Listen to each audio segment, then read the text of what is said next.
Can't hear you, Leo.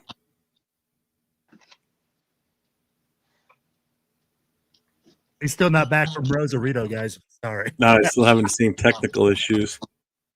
Well, everybody, welcome to the Most Notorious Podcast with your hosts, Chidolinus. We've got Raider Will on the other end, and myself, I'm 401 Raider Jeff.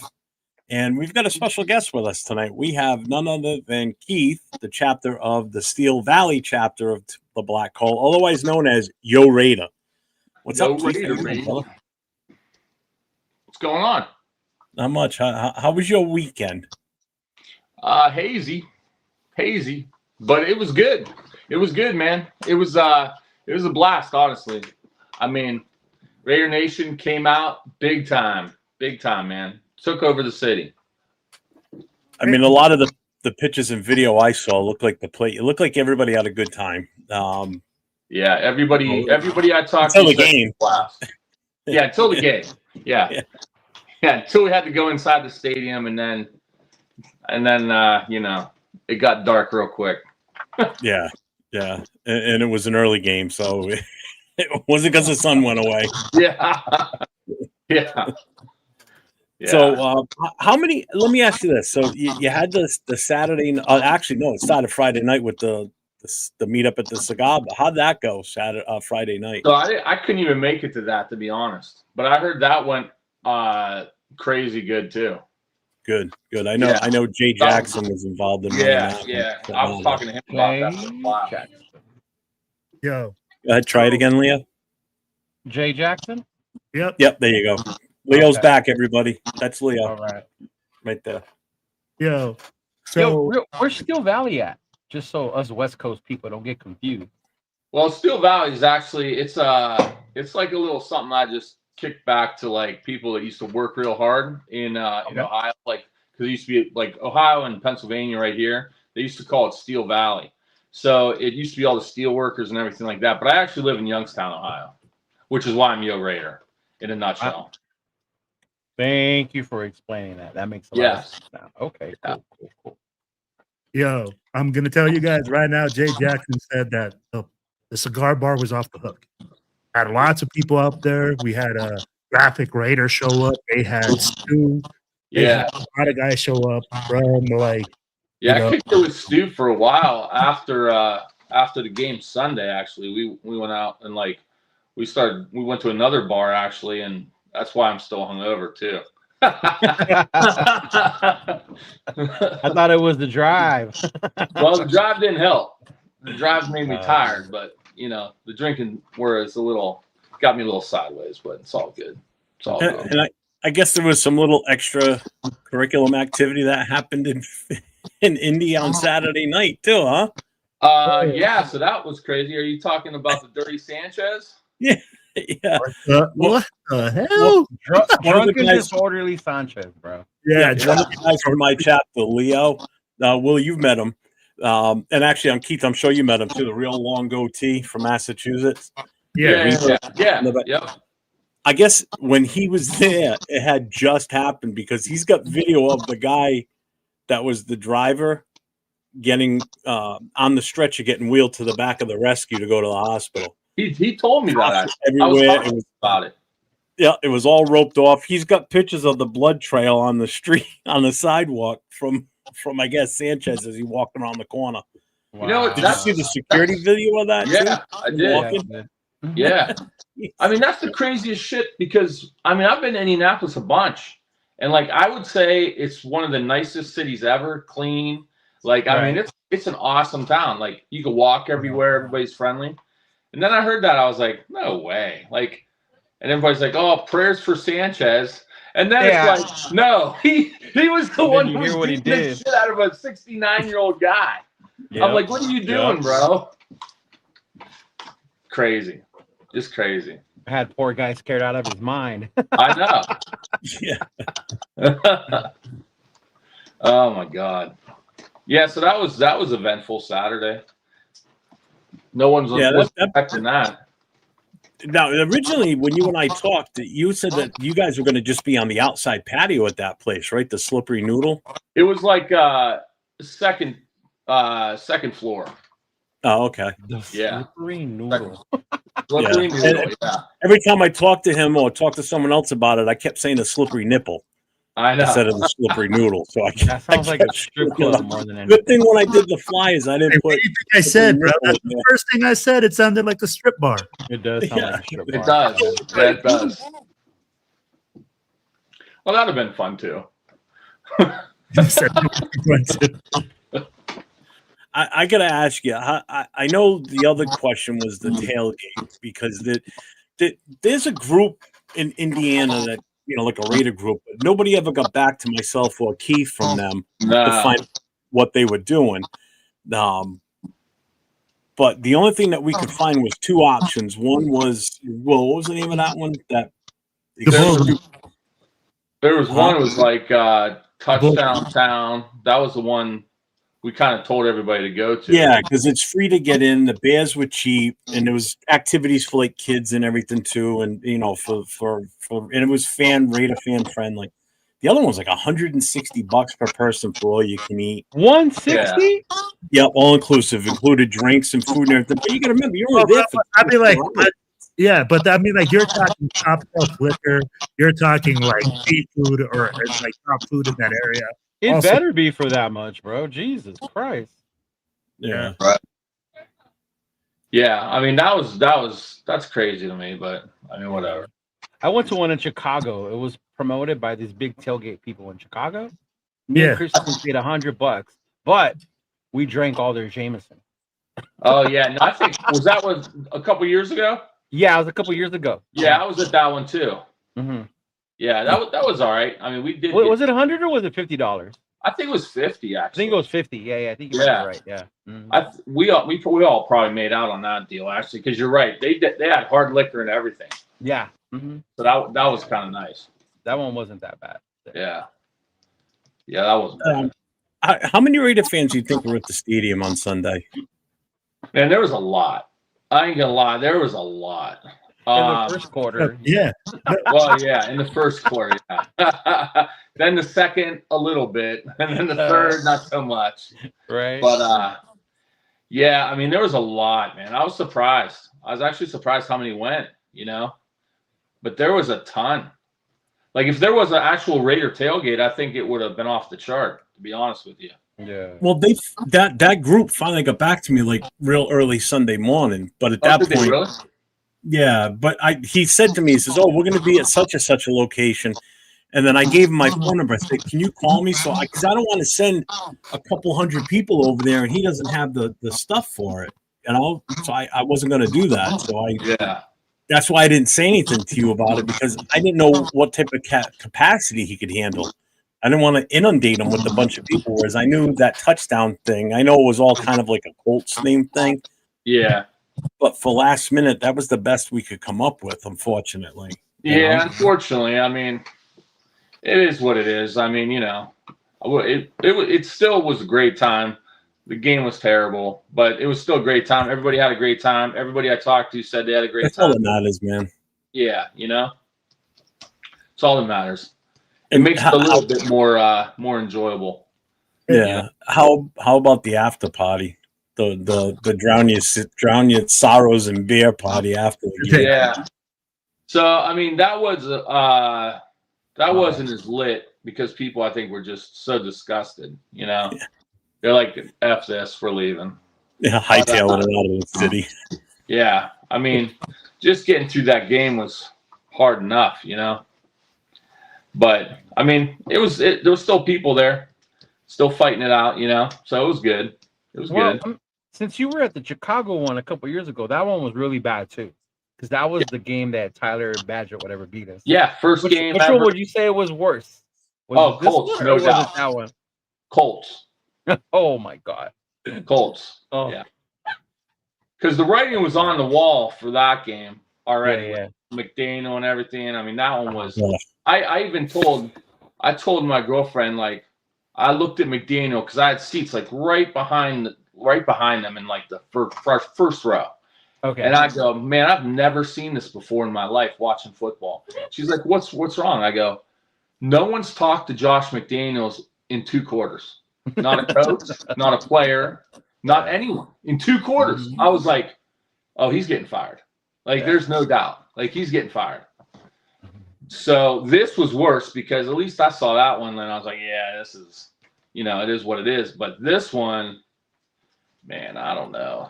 I don't know about this. This is not looking good. That's all I'm going to say. That's all I'm going to say is like, this smells like last year big time, which is scary. Ooh. Scary.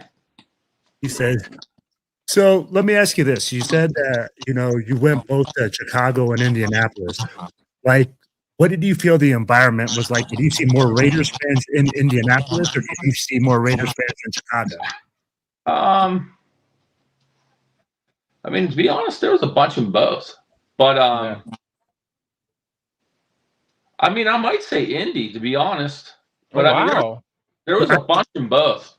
Yeah, but a bunch in Chicago. Yeah, there was. But I mean, because a lot of people, because the tailgate was kind of like spur of the moment, a lot of people didn't go to that, and I just saw people keep coming into the stadium wearing black. I'm like, wow, it's kind of crazy. Because for a while there, I didn't even go in that touchdown thing because I didn't know that you couldn't bring beer into the place. So I come strolling up with beer, and they're like, oh, you can't come in. I'm like, what?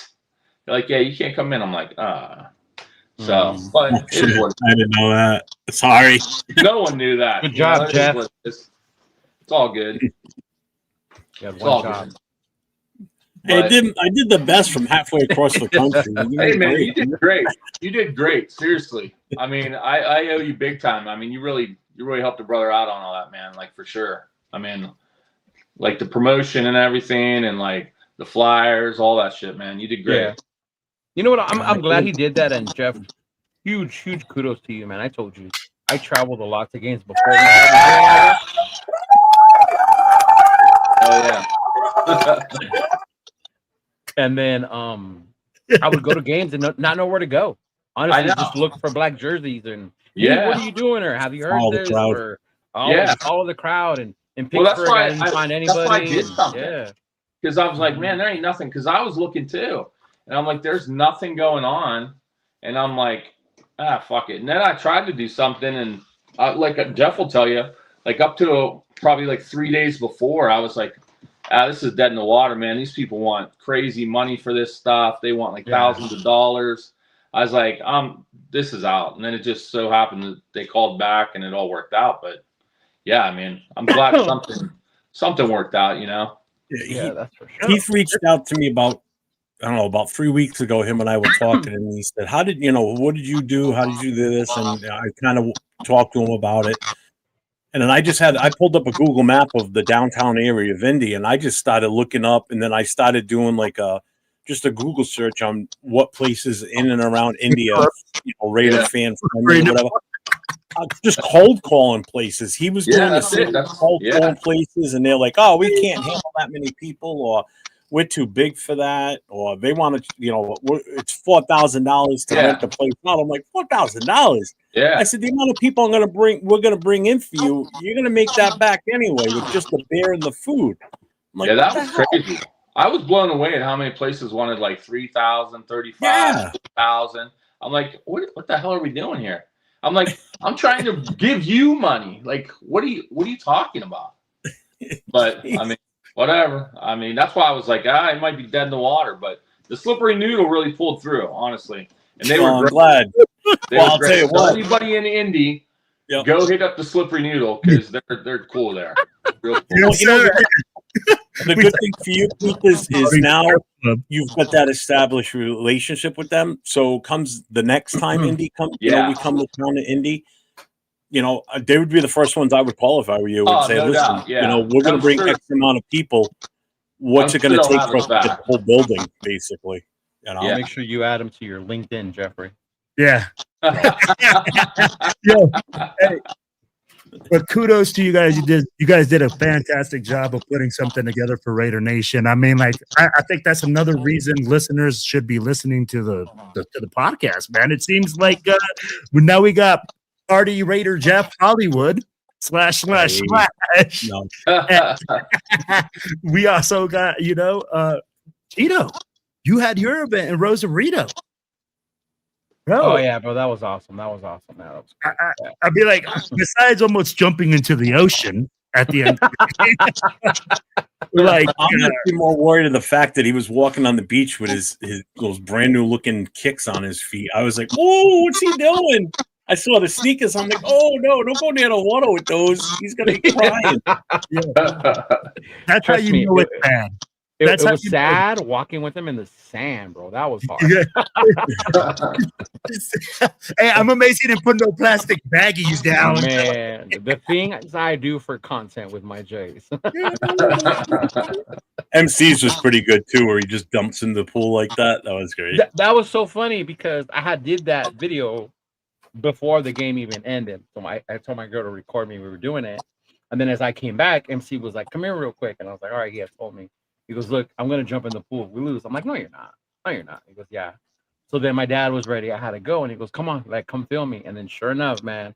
And I thought he was going to take his jersey off, his shoes. No. This dude just I was waiting for that, too. Oh, he man. went face first into that pool, man. I was like, oh, wow. But yeah, man. Well, Rosarito was amazing. I just saw the big photo dump on that you posted, I think it was.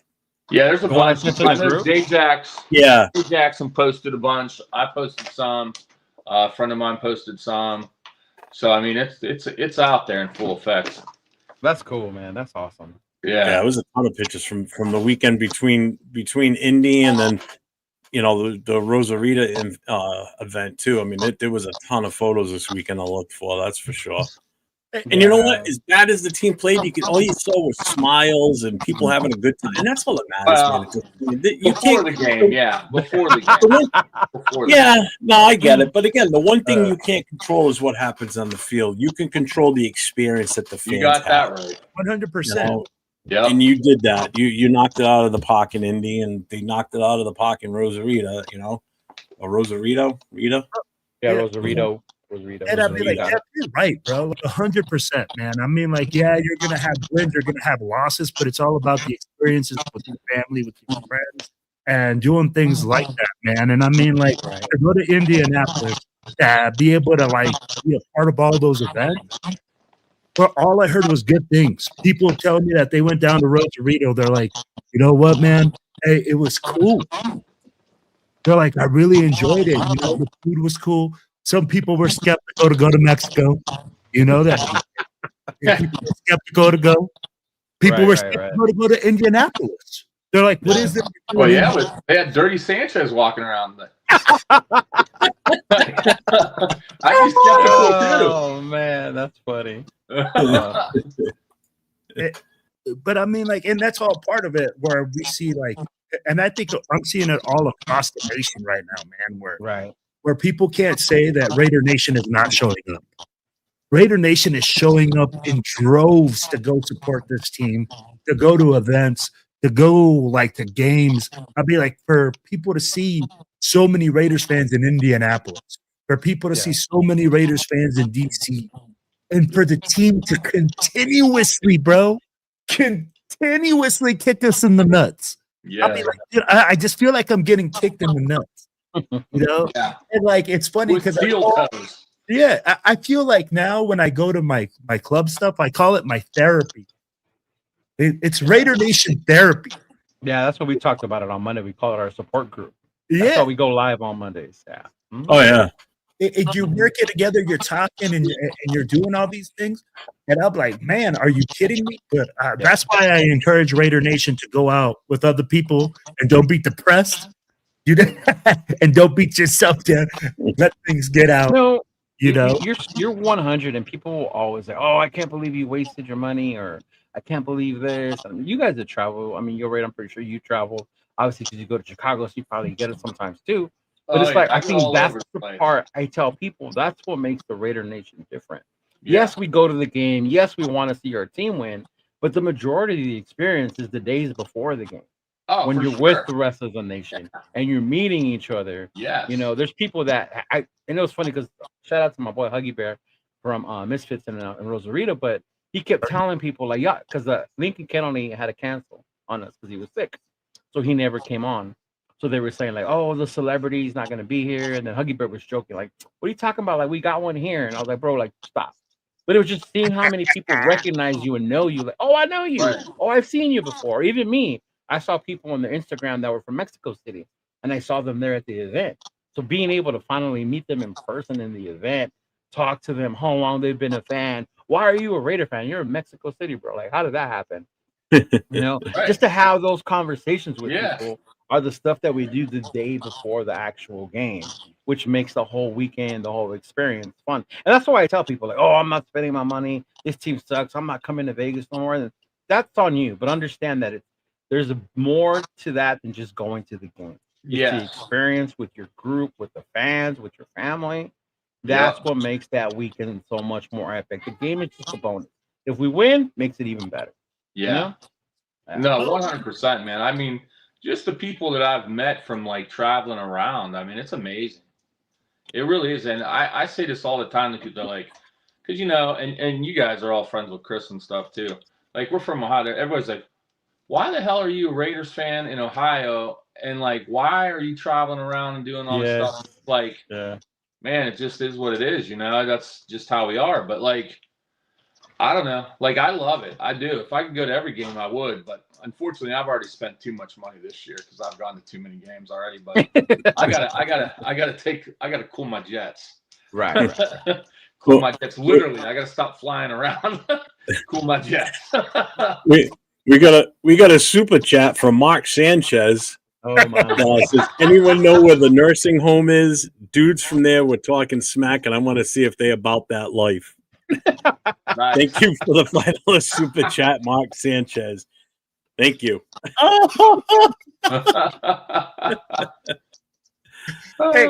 oh my gosh, man! I knew the game was gonna get crazy when I wake up in the morning and I see Mark Sanchez is fucking arrested for like trying to beat up old people, and I said, man, hey, you know what? Today's about to get crazy. And he was supposed to announce their game and ended up being Brady. Yeah, he was. Yeah. Oh, man. Which I mean, like, how do you explain that, bro? How do you explain that? I'm a 38-year-old man beating up a senior citizen. Yes. Alcohol will make you do some wild things, man. Hell yeah. Crazy. I wonder if he did the Everclear challenge, and then that's what got him. Maybe.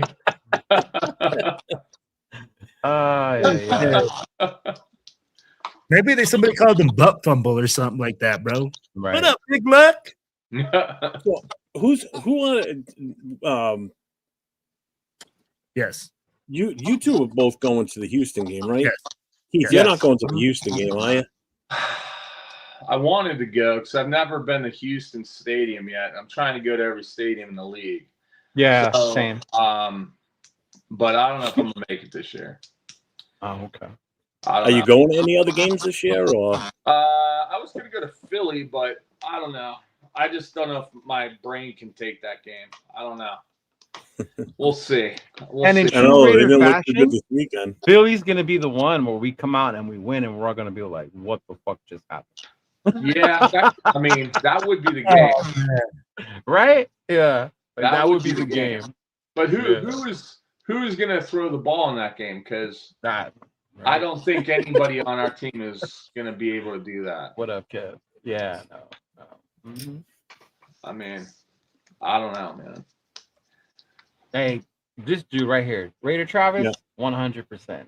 I see him all the time in the parking lots, in the tailgates, bro. He is a huge Raider supporter. Yeah, shout out to my boy Raider Travis. Mm-hmm. Cool, Kev. Old people not immune from getting the ass kicking. Hey, you know what's funny too? Did you guys hear? Like, that dude was just trying to do his job. He was working when he got his ass kicked. You know that? Yeah. That it was Mark being like dumb and drunk that started something. No. Hey, fill me in. I need to know the whole story. He was like he wasn't like an Uber driver or anything. He was delivering food. He was like, my understanding was he was like a grease pickup guy. You know how you have grease trucks to pick up all the like dirty oil and stuff. Yeah. So like I guess he was coming with that. I don't know if he came too close to Sanchez or whatever the case may be. I don't know. And then Sanchez just went ballistic on him, and he like grabbed in the car and started beating the hell out of him. And the guy just like happened to have a razor knife there, and he was like getting the shit beat out of him. So he just like grabbed the razor knife and just started shivving Sanchez. I'm like, holy smokes. How would you like to be known for the butt fumble and getting shanked by a 95-year or a senior? Oh my God, bro, you're so right. That's true. I think I'd rather be known for the butt fumble because that'll go away in time. This ain't going anywhere. Bro, he's never gone away. Bro, this story's sticking with you for the rest of your life. He's going to lose his job.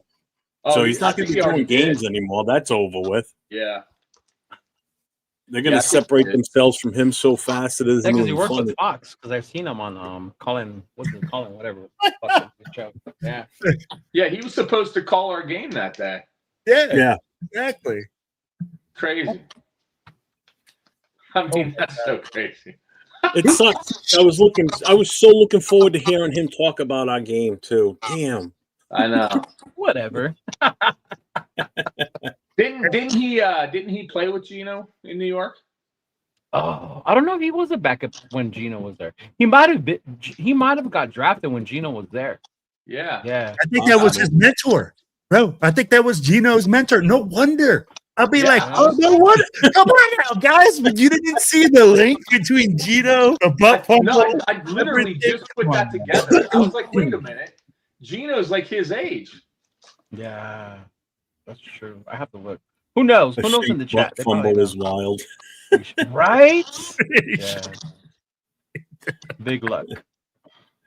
We got the elephant in the room. At least the Raiders are addressing me now. For a long time, they pretended I wasn't even there. And I mean, they know they seen me, and I'm elephant for God's sake. Well, which one? Because there's multiple elephants. There's a pink one. Yeah, there is. There's a whole boatload of them now. Because I talked about a couple, and I was called a hater, right, for not believing in him. So I'm just saying. So, yeah, I'm going to ask you guys a question, right? Uh-oh. Are we past this whole thing that we are competing? I'd be like, it doesn't look like we're competing, right? No, we're not. We're not competing. We're not peating. We're not we ain't shit. Okay? I said it a couple of weeks ago. I said it's not compete anymore. It's compost. But it's like just a pile of crap right now. Yeah, we're no good. So let me ask you this. Wait. Before you move on, I'll tell you about your competing. The competing was kind of like when AP came out a year and a half ago and got us LA people by yelling out Raiders, and we all like hopped on that, like, this is our boy, right? Yep. So the competing got like the USC fans, the people who believe in Carroll, who wanted an experienced coach. That's how he got them. Was, oh yeah, we're gonna compete. But in reality, if you looked at our roster and the very few moves they made to upgrade it, the writing was on the wall, but we were never going to compete. No. It was always on what ifs. What if Gino has a good year? What if this? What if our O-line holds up? What if this? What if Kuntz breaks out? What if our rookie wide receivers excel and meet expectations? Right? What if Trey Tucker develops? What if Trey Tucker develops? See? Yeah. Hey, Betch did have 3 catches this past weekend, so he caught one more than he did all season. So he's on 5 for the year. Though? You got to be on the field to catch the ball, though. FYI, like, why aren't they playing him? Why did you draft him in the second round if we're not playing? Well, they did play him a lot. They did play him a lot this weekend because of the issue with tight end. If we're competing, why are we talking about Geno Smith getting practice reps during the game? If we're competing, why are we talking about practice reps during the game? I didn't want to get Kenny Pickett in there because I really felt like our guys needed more practice. Practice. Beat my ass. I'm like, you know what drove me the craziest? When you're down 100. The craziest about Jack Besh was when Pete talked about him, and he goes, "He's amazing on special teams." You drafted this motherfucker in the second round to be amazing on special teams. Yeah. I mean, what are we doing? Oh my god. And So why Indiana in Raiders- the hell is Zamir White returning kicks? Yeah. Keith, Indiana Raider said, "Yo Raider, Keith Raider Nation showed out on late notice at the Noodle. Nice. Thanks for doing that for the nation." Absolutely. Indiana Thanks for coming, Raider. brother. That's what's up, man. He's real cool. I met him in person this time because we've been chatting and stuff. But real cool dude. So glad Is he a Notre Dame fan? I met you, bro.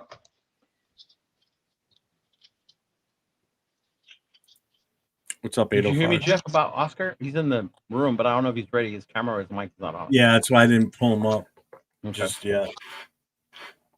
Just give us a little sign, Oscar, that you're ready. Mm-hmm. That's what she. That's like there. He did. He said team incomplete. Yeah, definitely. I mean, it's happy it's with sad. that. You know, it really is. I mean, and now I told you stuff was going to start coming out about Pratt. You know, obviously there was an issue in the locker room. You know, Right. and he didn't like it. I guess they wanted him to play special teams, and he said no. Supposedly Mozart's talking that way too. Like that's why he. And that now that's coming out is the part of the reason why he wasn't playing the first few weeks. Yeah. So wait, Which you mean is to tell me crazy. that it He's like probably 30-something wasn't Wilkins' years old. fault about what happened? Who knows? I mean, Something's you not can't right. You can't play a 33-year-old, 34-year-old running back on special teams. Nobody that old. I mean, look what happened to Michael Mayer by Yeah, playing special teams. yeah. I mean, I don't know, and I've never heard that before in my life. Honestly, if you're not a starter, you have to play special teams. They did it in Seattle when he had the Legion of Boom. But what I will say about that team was different. They had this attitude and this mentality that they never wanted to leave the field, but all of them. So it made sense to do that with them, right? You got to have the right players, the right mentality to be able to go do that. Now, you're talking about years later. This Legion of Boom was how many years ago, right? We always talk about how players are different now, how the league has changed, right? It's a little softer. They can't even practice really anymore. Yeah. So it's a little weird to expect them to want to always be out there all the time. You don't have 53 Max Crosby's out there. No. Yeah. And guess what? If we did, we wouldn't be sitting here talking like this. No. You know what I mean? No, it'd all be sunshine, rainbows, and unicorns. Yeah. We'd all be happy. Yep. Mm-hmm. So Indiana Raiders said Indy was silver and blacked out all weekend, but that was the worst loss I've ever seen by the Raiders. I agree, brother. Yeah. No, the worst was the Philly one, man. That was the worst one I was at in person. I'll say. Oh, that. yeah. My worst one in person was in New York, 44-7. We lost. The only touchdown was in front of the end where I was sitting. 44-7. Wow. Brutal. That's brutal. Brutal. I was there in Oakland for when we got D'Angelo Hall, and we were so excited. Oh, God. And then, what's his name? Eddie Royal, right? Lit us up. Yeah. That was a Monday night game, wasn't it? Monday night. My first game in Oakland, mind you. Yeah. What's up, My first Frederator? game in Oakland. Yeah. No, second game, but my first game after the Navy. Yeah. Yeah, I remember that was the old the Royal coming out party. Yes, and the D'Angelo Hall leaving the team 2 weeks later. Lane Kiffin too, right? Follow right after that too. That's so bad. Oh my God. So let me ask you guys this: we've all seen the bad losses. We've all gone through all these things, right? Yes, sir. Where do we go moving forward? What's the solution? I mean, like, one, I want to know the solution because as you guys know, as club presidents, when the team struggles, attendance struggles. Yeah, absolutely. Right. Yeah. Right, like it's a difficult thing to get the fandom like wound up to go out and be like, yo, like I want to be a part of this. I want to like people to like it. It's almost sometimes embarrassing to have a Raider shirt on. It's getting to the point where like, bro, look, hey, I'm gonna say it. We're gonna fight, bro, like earlier. Yo, I'm telling you, it's getting bad. I'd be like, when people go to these watch parties and they expect to lose, Yeah. You know, where you don't expect to have a chance. Right. When you don't expect to, like, even be in the same, we weren't even on the same planet. I mean, like, bro, we got our asses thoroughly whooped in every phase of the game. I'd be like, I saw special teams. Right. I saw defense soft as pillows. I didn't see offense. No. I saw Ashton Genty for a limited amount of reps again with no Bowers, with no Michael Mayer.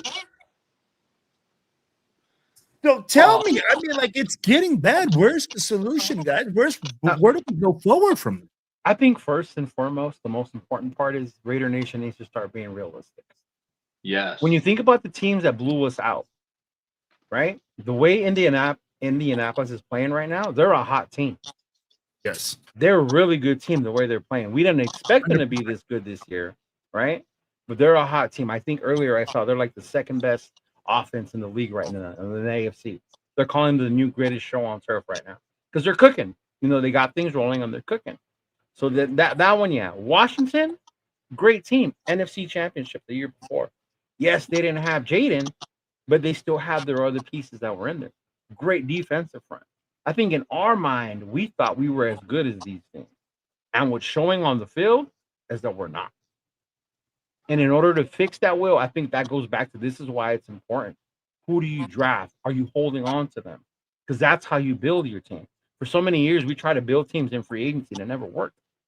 You know? Teams don't build that way. You can build in free agency, but you can't, like, rely on free agency. No, yeah. You know what I mean? Like, you have to be able to draft, and, you know, we all know this. We haven't drafted for shit. No. I mean, the only good draft we had was not this past year, but the last year, and we fired that guy. Telesco was the only guy that drafted really well for us. And even then, look at what they're doing with his draft pick. Look what they're doing to JPJ. I know. He was well, JPJ, Glaze is having a sophomore slump. Yeah.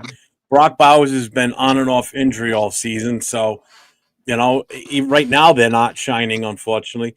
But the one bright spot I will take away from this past weekend is the fact that they didn't let Jonathan Taylor run ramshot over us. We only held him to 60-something yards. 98 yards. Which is that's amazing. He's the number one running back in the league going into this game Sunday. The defense held him in. Look at that. There's two ways to look at this, though, Jeff. There's two ways to look at that. Hold on. Look at the position that the team was getting the ball. Yep. Yeah. Exactly. I mean, like, if I only had to run 20 yards to get a touchdown, heck, I'd only have freaking. He did have 3 touchdowns. So. Yeah, he had 3 touchdowns. So tell me he didn't get his 3 tutties. Yeah. I'd be like, hey, bro, with less than 98 yards, that means we were getting eaten up. 3rd and 18, and man, we giving them first downs. We giving them first downs on 3rd and 18. And that has been a Raider problem for years, no matter what coach has been here. Giving up the long plays on 3rd down. Yeah. And I'm not going to go into this whole thing, right, where we're like, we're not doing the basic fundamental stuff, guys. And that's the hard part. We're not doing the fundamentals of the game, and we're not excelling in those. And I mean, like, how many guys can miss a tackle in open space, bro? Yeah. How do you miss a block on special teams? How do you miss a block when you're on the offensive line with the guy in front of you? I mean, what Jordan Meredith's like, I've never seen a center miss so many blocks go the wrong way. And it's like, it's insane. How about not knowing where the fucking play clock is as your center? Bro, I mean, oh my God. Like, what is happening? That's basic stuff. Yeah. We're going back to doing fundamentals with grown men that have been playing this sport since they were children for the most part. Shoot the gap right on a punt block. I mean, it's like, what's happening? Just look at what our coach is saying, guys. Look at what our coach is saying. I want to keep my starter in the 3rd quarter after throwing 2 interceptions for the 18th time in a row, so he could get practice in a game. So I'm gonna put something up on the screen. Aunt 6 sent me. Okay, so Let me see if I got to blow that up. So you have to blow that up because some of us blind people can't see. Yeah, I can't see Right. that. Bro, I got my binoculars on and I can't see it. Yeah. Okay. I can see it now. If you want me to read it, I can see it. Change the layout here. That should be better now. No, I can read it, but no problem. Okay. So this is the Raiders since Pete Carroll's been here. Okay, entire Christian Wilkins situation. These are everything that's happened since he's been here. Played Brock Bowers through injury now, out multiple weeks. Jack Betch benched despite struggles with Thornton. JPJ benched for Alex Kappa, forced to compete for his position. Meredith JPJ Parham playing out of position. Max Crosby seen career low percentage of snaps at 7 and 9 technique, career high at 5 and 4 technique, posting career low win rate and pressure rate. Bench rookie cornerback Darian Porter. Bench Pratt, then released. Bench Mosert for not playing special teams. Other non-starters do not play special teams. Designated Zamir White as the kick returner despite never having returned a kick or punt in the NFL. Genty on field for only 47% of third and fourth down snaps week 1 through 4. 75% of the snaps week 4 and 5. So rookie running back Ashton Genty have 101 percentage of yards after contact through 3 weeks. 32nd ranked special teams in EPA DVOA, on pace for league record low in EPA. Refusal to bench Geno Smith despite most interceptions in the NFL by 3. 2 losses by 20-plus points. Kicked a field goal down 40-6 on 4th and 7. 40-3. Yeah, it was 40-3. Yeah. Mm-hmm. Well, yeah, that's why it's 40-6 at that point. Yeah. Fourth highest missed tackle rate in the NFL. 3rd most missed special teams tackles. That's everything that's happened since Pete Carroll's been with this organization. All negatives for the most part. Yeah, that's insane. That's crazy. That's absolutely asinine. And that's a whole nother thing. Like, why are we suddenly playing Max so much on the inside? Because they do things their way. Yeah, and I think they're trying to move them around and figure out how to deal with double team. I get that, but like, if you look at any other team that has a premier edge rusher or anything like that, they move around when they want to move around. You don't tell them to move around. You know what I mean? It's like if they see something that they can take advantage of, then it's like, yeah, you got carte blanche to go do whatever the hell you want to do because you're going to get home on the guy. But like, we're kind of playing him more inside now.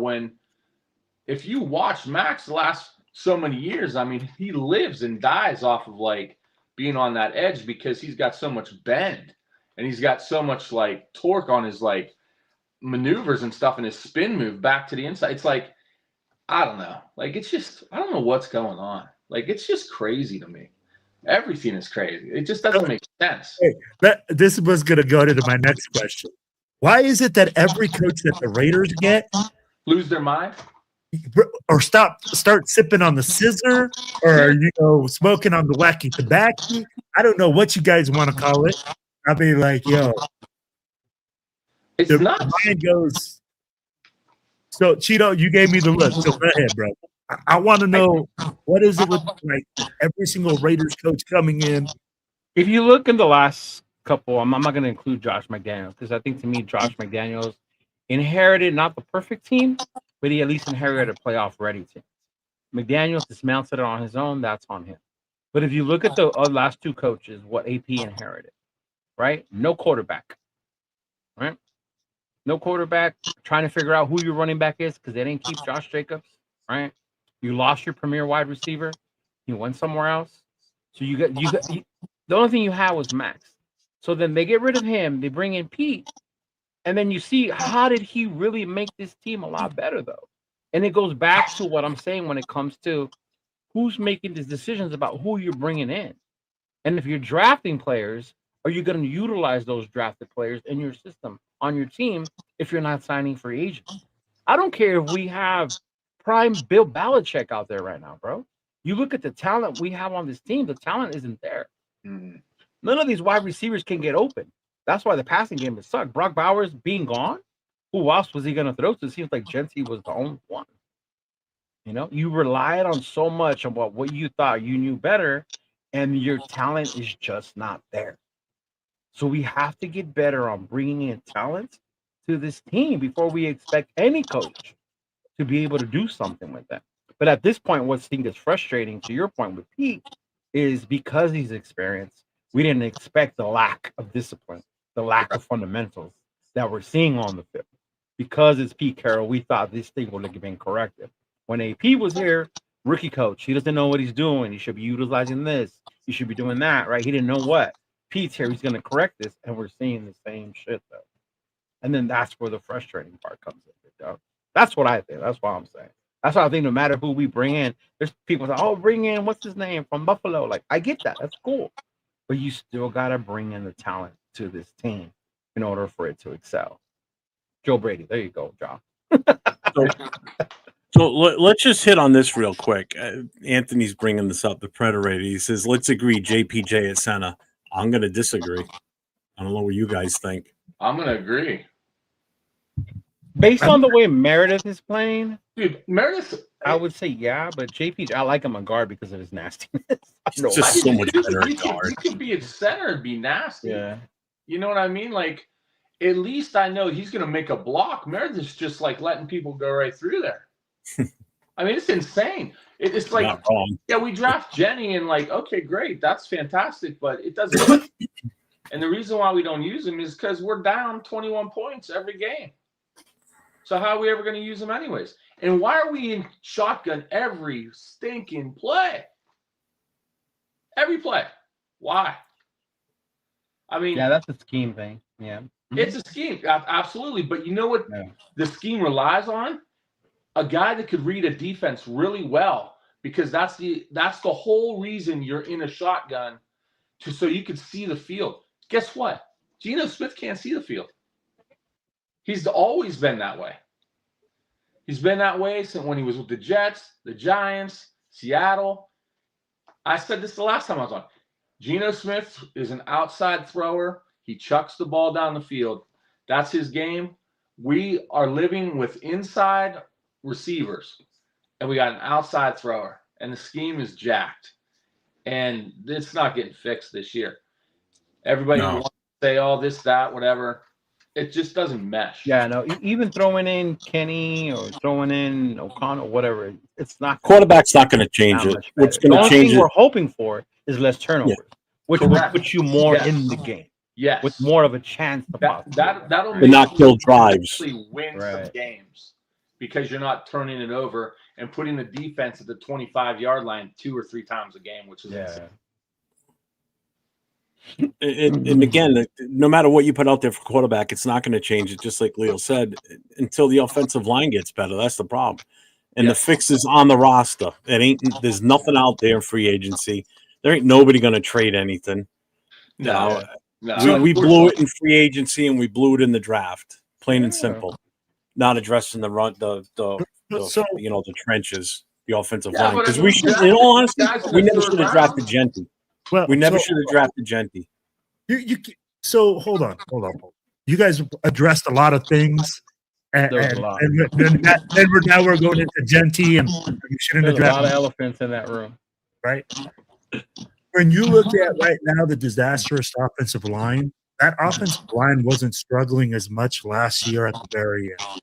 There has to be some sort of inconsistency that's happening, whether it's JPJ playing center, whether whatever it is, that needs to be addressed. This last game, it wasn't on offense. It was strictly on one play. And we keep going back to that one player, which is Geno Smith. Yo Raider just said it. Hey, having difficulty reading the field. Or even making line adjustments.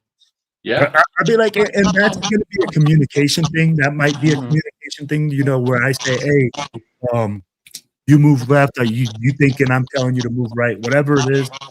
Yeah. It's dysfunctional as fuck. Mm-hmm. Yeah. Yeah. But with Gino back there, right now at 9 interceptions, not being able to motivate the team, to spark the team to be the leader that he was brought here at $70 million to do. That is the biggest elephant in the room. Right? That's saying, hey, I don't give a shit. Like, hey, I get it. If the offensive line was shit, then we called it, right? We said it when the offensive line played terrible. And we were saying, oh, we're competing at the right guard spot, and we're competing at all these positions at the O-line spot. Again, I go back and I say, when are we competing at quarterback? When is that guy, the most important guy, the guy that handles the ball every single play? When are we competing there? When is he going to give us a chance not to lose the game? Kenny Pickett might not win you the game, but he's not going to throw 9 interceptions in 5 games with no excuse. You're hoping, but yeah. But I mean, seriously though, I mean, I've watched a lot of Kenny Pickett being right here, and I'm not saying that he's going to be 10 times better either, right? I know. I'm just saying I've never seen him throw this many interceptions back-to-back games. You know what I mean? He's never had a size like that where it's just like a turnover machine. He'll throw an interception or two, but he's not this bad. And I love the fact that Chido brought up the scheme. As a coach, I'm going to tell you, the scheme is part of everything that you added into you, right? That's why the O-line looks. But the good ones, but the good coaches, we adapt. They adjust. We adapt to the players that we have. And we say, what can we do? Where are we excelling? Where are we not excelling? Obviously, Chip Kelly sees that we're suffering all across the board. There's nothing we're doing well. Mm-hmm. I don't know. I will say this, though. Being at the games, I have seen a lot of open receivers. A lot of open receivers. And Gino just doesn't hit them. I said it. I said that. I've said that so many times, man. I don't get it. He throws it into double coverage. The receiver right behind him is wide open. Yes. I mean, it's like, I don't know, man. I don't know what he's looking at. And then Chip Kelly or Pete comes out and says he's not forcing the football. Yeah, it's impossible. I don't even know how you could say that, which scares me. Just real quick, Neil, I do a Friday night open mic show, so Friday night, hit me up. You can definitely get on then at any time. What are you talking about? Oh. He asked how he gets on the podcast. This, unfortunately, is one of the closed shows. It's strictly losing the show. Huh? Nothing. But so let me ask you like this. As TBH presidents, right, we all have watch parties. How do you keep your people motivated to come back and keep watching this? Come back and say, man, hey, you know what? I want to come back and hang out with this group. I want to be a part of this and watch this team be a complete disaster on Sunday. Yeah. It's tough, man. It's tough. You got to just keep the spirit, you know what I mean? But I don't know. I don't know. When something's got to change. I mean, we can't get our head kicked in every single week by like 30 and just, expect people to be like, yeah, I mean, at some point, people are just, saying, I've had enough of this. But I'm a junkie for it, apparently, because I keep coming back. I keep coming back. I don't know, man. I heard you bringing it up in the meeting. Well, I started laughing, but I think that all has to do a lot with what you guys are doing and the group you're with. Right? If you're saying the fans, you're just doing it because you want to see the team win, it's not happening, right? I think in order to make that happen, is you're creating an event and experience before the game or even during, all that stuff to get people together. But it also that depends on the type of fans you're bringing to your watch parties who are around you, right? You think about it, even us as a club, right? It's TBH. When we all get together, like we're just happy we're together. You know, like I told you earlier, the game is just an extra. But how do you get people to come? Like I do a lot of collabing with Mike. Shout out to Mike from Raiders Against the World. You guys met him. Yes, sir. Someone like him with all that energy, that regardless of win, lose, you know, he's gonna come out there and he's gonna have a DJ. He's gonna have people dancing. He's gonna have people singing. He's gonna involve the people watching the game and raffles, things like that, to get more and more people coming. You know, and I think that's when that part comes in as far as the club. How do you get people to come to your watch party? But just to think that Raider fans are just going to show up to watch a Raider game, that's not really going to happen until we start winning. Not right now. It's not. So, Jeff, you have 2 watch parties. How do you? Because I mean, like, you have 2 different locations, 2 different. We did. It kind of fell apart the 2 weeks ago because we were going to go to Blake's where we had the Saturday night party for the New England game week 1. Yeah. Now I had talked to the owner a couple of times confirming, and I said, "You got the Sunday package, right? You know, the Sunday thing." Oh yeah. I get there. I asked the bartender, "Can you put that TV and that TV on the Raiders game? What channel?" So she's trying to find it, and I said, I don't. You're on regular Cox cable right now. You're not on." She goes, "Oh, hold on." So she goes and asks the manager, "Do we have Sunday NFL Sunday tickets so we can put the Raiders?" And I can see her mouth in the words. She goes, "No, we don't have that." I'm like, "Well, that's it. We're leaving." So she comes out. She goes, "We don't have it." I said, "Damn it!" I said, "All right. Well," I said, "I guess we're leaving." So luckily we hadn't ordered anything to eat or drink. So we ended up leaving. We went to another location that we knew had it, but it's not the place we're going to go to. We're just going to go to Buffalo Wild Wings. Yeah, we're just going to go to the original place up in Buffalo Wild Wings, maybe for the next few weeks until the bye week. But, I mean, I'll endure the 2-hour trip in the dark at night coming home after, the game ends. Going to B-Dubs? You're going to B-Dubs? Yeah. It's not bad though. I mean, they take care of us up there. We got the whole outside patio section, and it's closed off. So if it gets cold, they got the heaters in there, so we'll be fine during the colder days. Yeah, But right now, dude, the last 2 Sundays, it's been in the 80s here. Yes, this past Sunday was 89. It was 89. Yeah, but you're not expecting it. You get up and it's like, what the fuck, man? I shut the AC off 2 months ago, and I got to turn it back on again. But yeah, so we only do the one. No, we do 50-50. We do raffles. We do door prizes. We do stuff that wants to bring the members in. Yeah. We'll order up a bunch of appetizers for the table. For everybody and everything. Yeah, so. I don't do the appetizers, but I bring stuff because I go to a lot of events. So I had like the Jeremy Chin jersey, the Lincoln Kennedy football. Yeah, giving this stuff out, and I'm like, yeah, like why not? Like shit.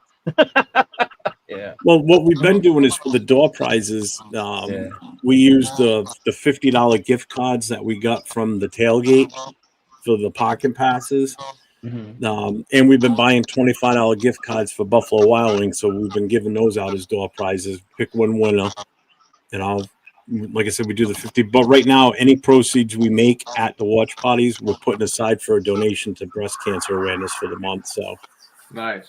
So this past Sunday, we already raised $140 so far. So we do have another fundraiser coming up. It's not really a black hole sign, but it's on that idea that we're thinking about opening it up to everybody. If anybody wants to buy tickets for it, and we'll ship it if you win. I know a lot of people aren't carrying the ticket nowadays because it's so expensive. Yeah, it's through YouTube TV, and businesses have to go through different hoops. Yeah, well, it's TV, so it's different for them. Yeah. Yeah. So what might cost you $400 or $350 for the full season, it costs them a couple thousand, if not more, because they're making money off of it, so they can charge them more for it. I used to know a guy online. He would sell me one of his logins just to help pay for it. Yeah. Like I would hit him up every year. I'd send him like $50, $100 or whatever, and he would give me a login, and I would have Sunday ticket the whole year. And he worked at a bar. He had a bar. People would come watch the game, but he said that's the way he would make some of that money up. It's expensive I was talking to one guy. He said it was costing him $2,000 a week A week? It's $1,000 a seat. So I know the people at Boston told me they have to pay $1,000 a seat for the Sunday into their venue. That's insane. That's why people were starting to pitch it, because it's like, man, they're not getting their money back, you know? Yeah. So, hey, Oscar, what are you guys doing at your locations to keep people coming? I saw you're going to have a big party. So go ahead. Let us know, bro. Yeah. So basically what we're going to do is we're having a big watch party. Obviously, we have Kenny Shed, as you all know, Kenny, as our special guest. We have, I want to say, about like 7 super fans now. We added Raider Magneto and obviously our very own president from Central Coast, Raider Villa. She decided to join us as well. Nice. Shout out to all of those super fans that, they said, hey, we'll come out and show you guys love. But yeah, so yeah, like we said, we have something planned like that with Kenny. Obviously, the super fans. We have a vendor coming out from LA. Her name is OG Mari. She sells, like Raider you got merch, Raider dolls coming up. Yeah. Okay. Super cool. Yeah, her and her husband are amazing people. Yeah. Yeah, I reached out to her personally myself, and I asked her, hey, OG Mari, we're having a big watch party. Just wondering if you wanted to come out. She's like, oh, okay. She goes, yeah. She goes, I'll go out there. And I was like, sweet. I was like, thank you. And then, we reached out to all these super fans. Some of them are local. We have Mr. and Mrs. Reaper that are local. They're out of Fresno. We have Bob Boss as well, and him and his wife. Who else? I'm trying to think. We got one of our other own, what's called Gabe Raider Menace. Then we got Villa and Magneto. I just saw Magneto in Rosarito. There's another super fan all the way across to the left of this stage right here. With glasses and big headphones on. He's just a super fan with the podcast. Hey, you know what? That's like Tito. Hey, we'll do a live podcast. How about that? We could do a live podcast from the watch party. That was funny because I'm cool friends with Vero, so I had talked to her about that. About making a trip up there, come on one of your guys' watch parties, and then go ahead and be able to do that live show from there. Yeah. Yeah. So definitely have to find a way to make it up there. Yeah. Yeah. Just let me know when you guys want to come through. You know what I mean? We'll set something up. We'll do something big again like this. Yeah, for sure. You know what I mean? Anybody, everybody's welcome. Like we told everybody, I was like, we're invited everybody. Whoever can come out, appreciate it. If you can, we'll catch you guys on the next one. Oh, see, that's where Travis will be. Travis will be there. Yeah. Okay. It's definitely going to be a party if you got Travis there. Right. And just so you know, they're family friendly. Like I said, I talk to Via a lot. She brings stuff for the kids to do. She gave us an idea about bringing stuff for them to color. So it includes everybody, so you don't have to worry about I got to entertain my kids, things like that. Yeah. And the cool thing about our establishment is that it's a pizza parlor. Also, he has a bar, and then like in the back side of it, it's still in the same restaurant area. He has like arcade machines, so it has a lot of stuff for kids. Arcade machine, the ice hockey, the clamp machine. So basically, he has stuff for the kids.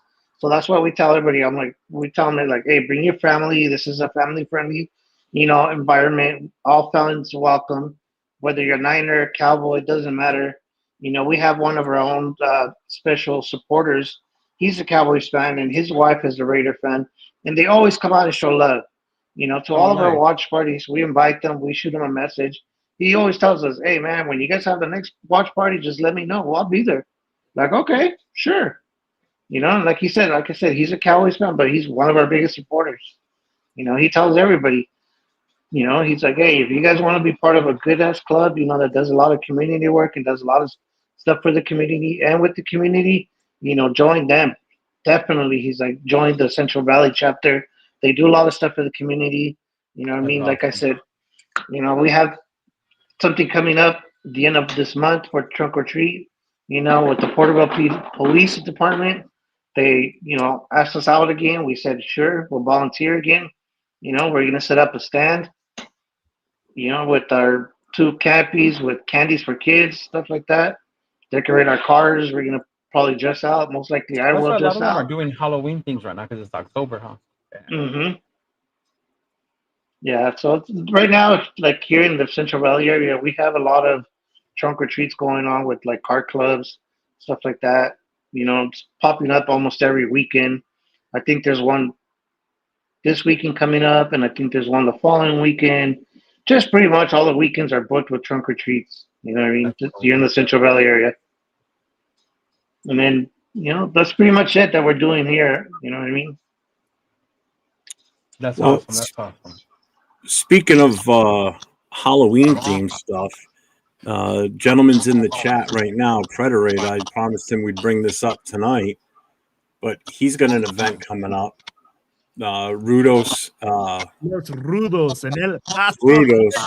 Halloween party, special guest appearance, Death Hands, and the Predator. October 19th, kickoff at 11 a.m.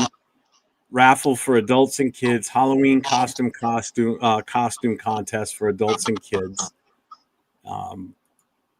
That is on the 19th of October. Hang on. Let me bring this. Can't see that. It's at 8041 North Mesa Street, El Paso, Texas, 79932. So if anybody is going to be going, let Predator know. Hit him up on Instagram. Check him out. Again, October 19th, kickoff is 11 a.m. It's the Raiders-Chiefs game that day. So make sure you go and support one of our brothers and check him out. And I will be promoting that on Instagram for him too, like I promised I would. So I will be sending that out and around. Central Valley Wrecking Crew has a Halloween party coming up as well. Okay. I know Wrecking Crew in Las Vegas is doing their Halloween party this week in J-Lock. Yeah. Mm-hmm. Yeah. Oh, wait. Tito. Since we're not going to get a chance to give you a happy birthday. Happy birthday to you. Happy birthday to you. Let's say the Raiders win, man. Hey, if you are in Allegiant Stadium this weekend and you see this man, the non-super fan with the podcast, all the way at the very left, you make sure that you get my man a drink and wish him a happy birthday. Hey, thank you for all you do for the nation. Hey, appreciate it, big dog. Yeah, I'll be there. We're getting Hopefully we get a wicked dub, man. feedback right now. Yeah. I don't know if you guys are hearing it. What's that? Getting some wicked feedback right now. Yeah, that's Yo Raiders, Mike. Hold on. Yeah? Yep. Boom, boom. Boom. Yeah. Hello. Yeah, I don't hear it now. Yeah, it's his mic. It was echoing. That's all right. Oscar too. He says, "Yo Raiders." So what's your plans for how to keep people engaged, how to keep people coming out, how to keep people cheering for Raider Nation in your section of the state? I don't know. I'm kind of new to the watch party game, so I'm kind of like just starting out and throwing stuff out there. Honestly, So this isn't like ideal, but anything we could do, 50-50 raffle, anything to get them, engaged and just like more involved. You know what I mean? Anything like, I was thinking about doing block pulls, maybe, just to like keep people more involved. Anything to keep them more involved. Yeah, I like that idea. Yeah, I think that's. Just a suggestion. I mean, again, I've only been in the Black Hole since May, but I've been around a booster club for 18 years. And one of the easiest thing is just keep it simple. Whatever you do, especially if you're just starting off with it, don't worry about getting a bunch of merchandise and stuff like that right away. Just start it simple, small stuff. Even stickers, something simple as stickers, patches. They're not that expensive to get. It's the real basic stuff. It's just anything to keep them engaged. Yep. No doubt. No doubt. So it's not easy because again, we're a victim of what happens on the field. Just plain and simple. The hard part, right? Like people don't realize. People think just because you're the president of a booster club that people are going to show up and that they're just going to be there and then like, hey, we're just going to go all listen and to cheer for the Raiders and to do all these things, right? Man, when your team is struggling, you start struggling. Your attendance starts struggling. People don't want to come out and watch the game. Yeah. And this is where I think it becomes important to show people that you're more than just a Raiders watch party, right? You're a club. You're a family. You are involved with these. I mean, like every single time I see Jeff, I'll be like, hey, we know that he's married. He has Dawn. You know, you ask about his wife. You go like, hey, how's your wife? Blah, blah, blah. Or, hey, you know, you see Cheeto. Hey, Cheeto, how's your personal life? How's things outside of football? You build your club like you build your family. Yeah, that's true. You know, you want to spend time with these people. You want to see these people. At the end of the week, if you have a shitty week, you can go talk to these people and you hang out outside of just watching football. And I think that's what's so unique with Blackout. That's what's so unique about my club. I will say it like that. Our club hangs out all the time. Like my VP is a youth coach. He'll call me because I'm coaching. And he was like, hey, Will, like, let's talk some football. I want to learn this. My secretary calls me up because he has Silver and Black coffee. So, you know, hey, shout out to Silver and Black Coffee. Make sure y'all get it. You know, hey, you know, all these people like the Predator, like, hey, Anthony, I call him all the time, people and stuff like that. So I think that's what's important, that you build a family, that you build a cohesive group, just like you would a football team. You got to be supporting the people that you got. Right? You can't have anybody. Mm-hmm. And especially when you see things like this one, I totally forgot, and I'm glad he reminded me because he what did he say? He said he sent it to Will. but Will didn't look at his messages. Yeah. Uh-huh. Who sent me what? I got it. Don't worry. Man. We got this one, right? Oh, that's Steve. So talking about unity, right? This is coming up. Let's go. You got TBH Sacramento, TBH Reno, TBH Bay Area, TBH Lovelock, and TBH Central Valley, right? We'll be getting together at Shenanigans in Sacramento for the Raiders versus Chiefs. October 19th, kickoff at 10 a.m. Location Shenanigans, right in the kitchen. Momo's Barbecue, delicious snacks, big screen action, fun buys, and of course with DJ Real About It.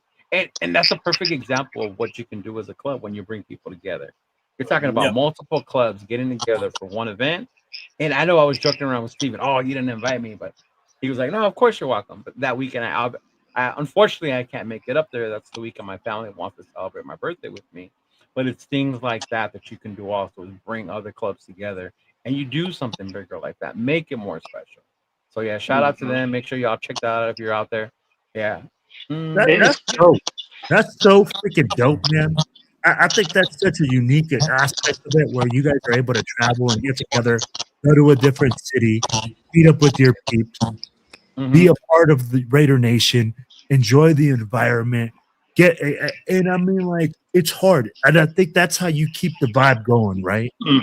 Because, like, if you really think about it, like, man, right now we don't have anything to say, hey, yeah, we're going to go in there, we're going to kick ass, and we're going to take names, and our team's going to win, and we're going to go in there, woo, and we'll go out of there, man. No, it's not built that way. But you're like, yo, hey, we're going to go to a different city, we're going to chill with different people, you're going to meet new cats, and all these people will then go like, hey, man, I can't wait till you guys have an event there. When your club has an event, I can't wait for them so we can come out and support. I'd be like, that's cool, because I live in the middle of bumfuck Egypt. Like, I live on the border with Utah. But because we go and we support other clubs and we support other people and try to do things like that, they come and they show us love. You know, it's kind of like us. Yeah, we're a tiny club, man. We got 15 people that show up like on a consistent basis, and we're not like 40, 50 people. I mean, like people think the Black Hole, people think like Las Vegas. Yeah. I wish my watch party had 300 people hanging outside like a bunch of gorillas. Yeah. But let's be factual, right? Most of our clubs got what?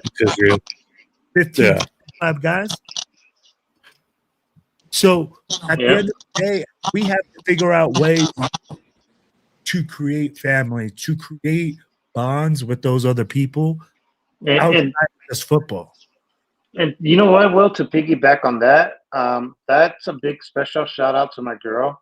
She's the one that, you know, does a lot of that stuff. She does a lot of the planning. She's like, hey, kind of like for the bye week. She's like, hey, what should we do for the bye week? She's already trying to plan something with our club members where, you know, we can just do a little kickback. Like, hey, you know, we can do a little barbecue or something that has to do with just our members. You know what I mean? And big shout out to her. You know, she does that for her work. She does a lot of organizing. So it comes natural to her for her to sit there and just be like, you know what, let me plan something just for us members or anybody that wants to come out and just, for example, let's do a bowling night.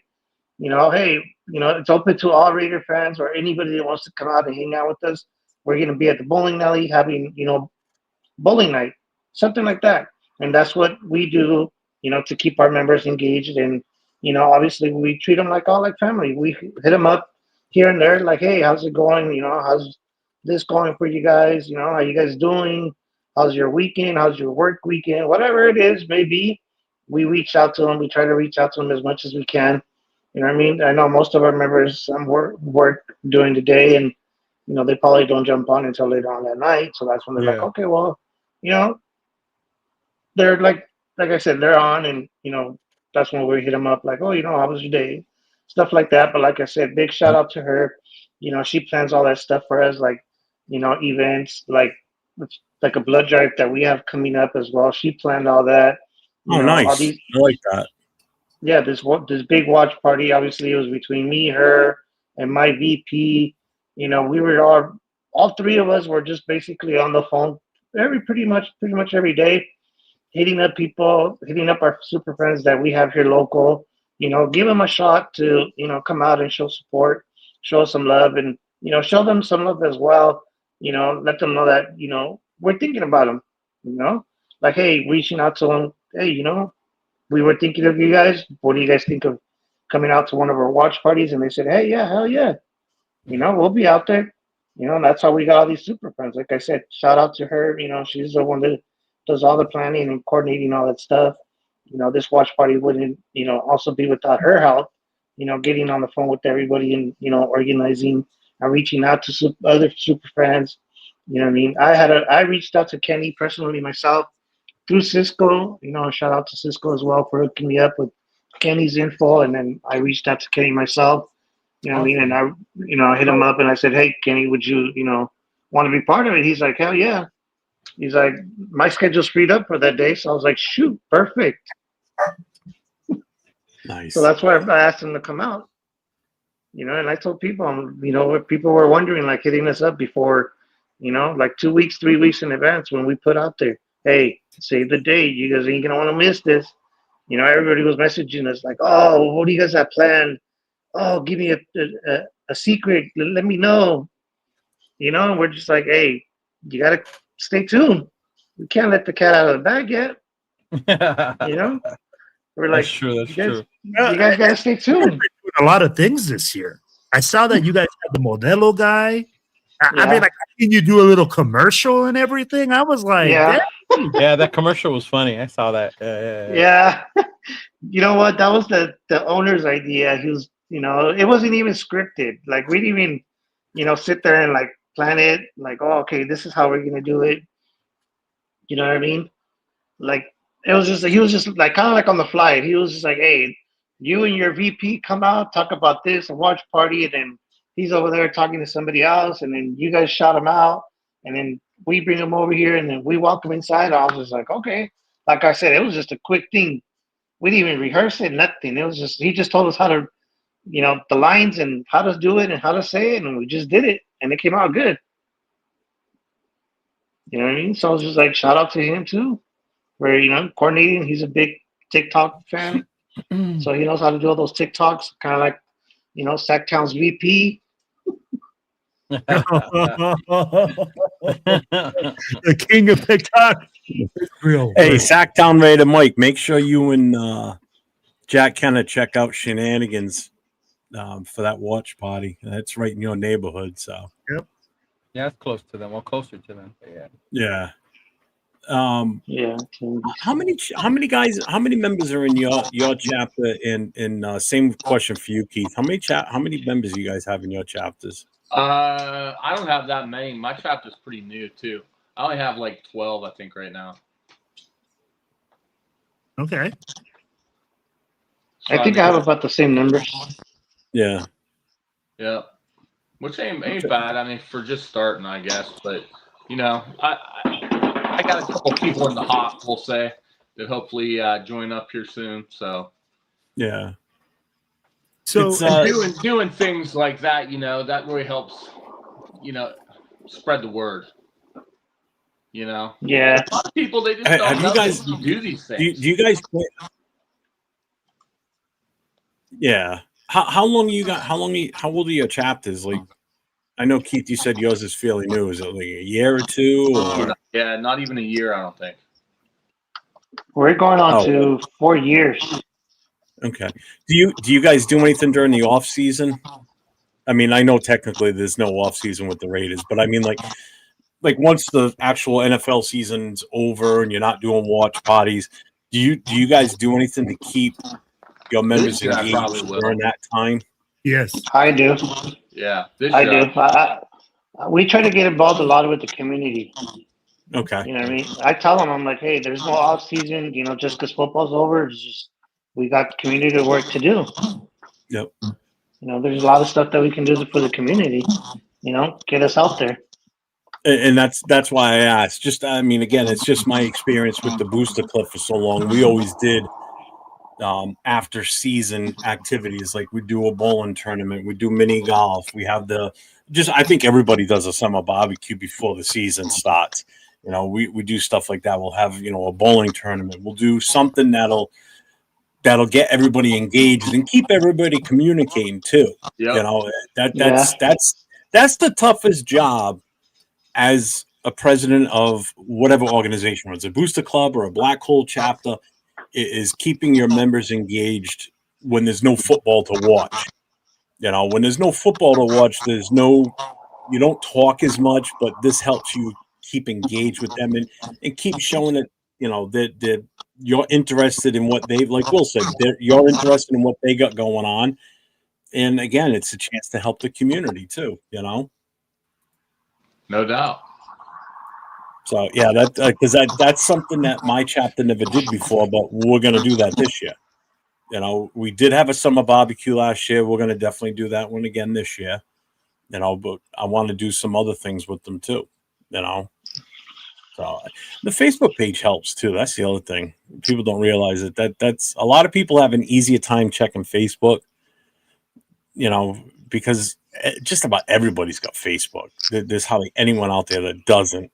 Because that's one of the first ones that came around was Facebook, so everybody's got it.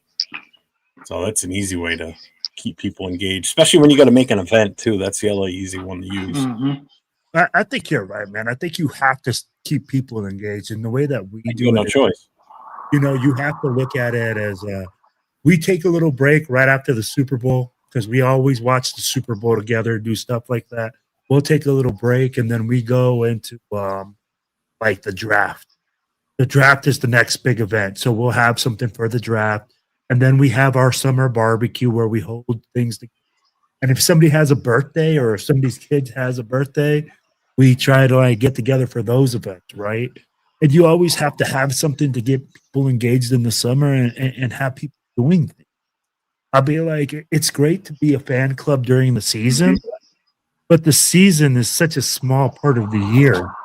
And if you really think about it, man, like if you want people to keep showing up, you want people to come when times are tough, you got to build those relationships. You got to want to make people come. You got to say, hey, man, I'm going to come and hang out because I think those are important things. Oh, shoot. Hold on. Your mic was still muted. Sorry. That's all Go right. ahead. Are any of you guys going to the draft next year? Where's the draft? Where is it at? Pittsburgh? Yeah. Ooh. The draft be in Pittsburgh, and that would really depend on. I think my wife would like to go to that, so stay tuned. All right. Right. I think I would. Well, me and my wife would. She would definitely like to go. Out My of wife Cali. just came out the next room to say Pittsburgh. She's like, that sounds like a possibility. Oh, Hey, don't worry, Mike's listening to me in the next room. So probably when I get off, she's gonna be like, "Okay, so we're going to Pittsburgh, huh?" Yeah, that's exactly what my wife is gonna say as soon as we jump up. We're going to Pittsburgh. So when are we planning this? What's the movement Right. going? Yeah. But I'm sorry, guys. I didn't mean that. Hey, but Well, let's what? put I've it never this- been to a draft, so we've never been. I haven't either, and I draft had. party. I haven't either. And that's what why kills I me is brought it was up. in New York. Well, it was in New York City for years, and I never went. And that's only 3 hours away from me. I had friends of mine that always went, and I just never got the opportunity to go.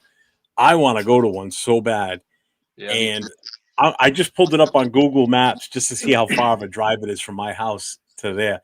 Oh man, it's over 9 hours. It It's sounds over like 9 hours. sounds like a party, Oscar. What you think? But anybody that knows anything about driving on the Oh, East hold on, let Coast, me ask her. Where's she at? Pennsylvania is one of the worst states to drive through because of construction. I remember this from when I was a kid and we used to drive to Ohio all the time.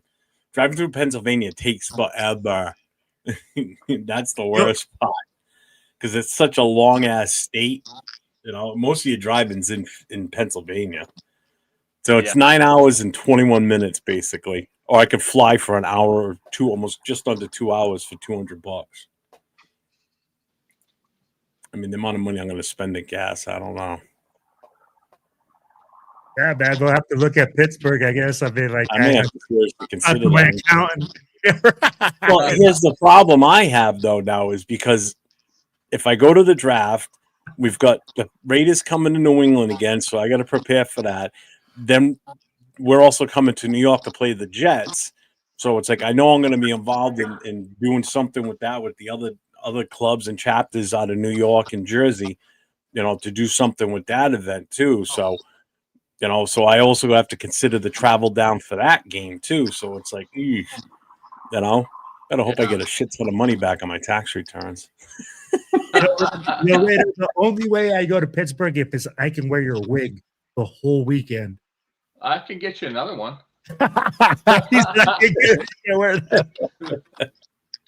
We could go as twins. Well, Keith, how far are you from Pittsburgh? Because I know you're kind of right on the line. Yeah, I'm like an hour away. That's like a. Oh man, that's beautiful. Yeah, that's a no-brainer for you, man. You can go home every night. Yeah, actually, my fiance lives in Pittsburgh, so that works out.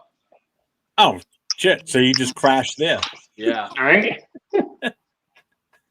Yeah, so that's why I was asking if anybody was going because I'm 99.9% sure I'm going. So.